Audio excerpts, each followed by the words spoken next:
Layunin ng Health Department na palakasin pa ang National Health Workforce System na kabilang sa medium-term plans sa 2023 to 2028. Yan ang ulat ni Rod Lagusay.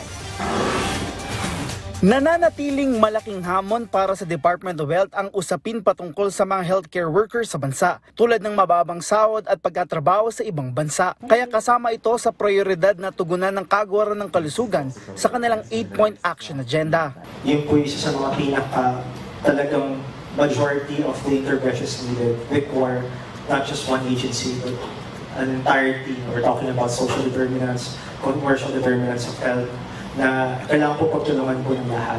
Ayon kay Pizarra, kulang na kulang din ang bilang ng mga nurse, midwife at doktor sa bansa. Dahil dito may pagkakataon na madami ang trabaho ng isang healthcare worker na nakakaapekto sa pagpapatupad ng programa ng kagawaran, lalo na sa grassroots. We see this as a major roadblock and kaya po siya priority address. Kasi we can have all of these plans and even budget, but if we don't have the people who will be implementing this, mahirapan po talaga tayo.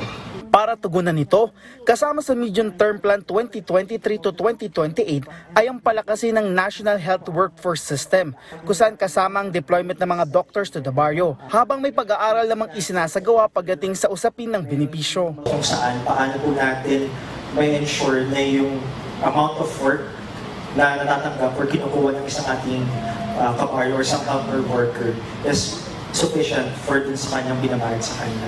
So may mga ganun pong evaluation studies, initiatives to the department to ensure na yung mga susunod nating policies are evidence-informed. Anya, makakatulong ito sa pagtulak sa mas mataas na sahod para sa mga healthcare worker. Umaasa sila na mula dito ay magkakaroon ng plano o mga pulisiya para sa pagkakaroon ng pagbabago na mararamdaman ng mga healthcare worker.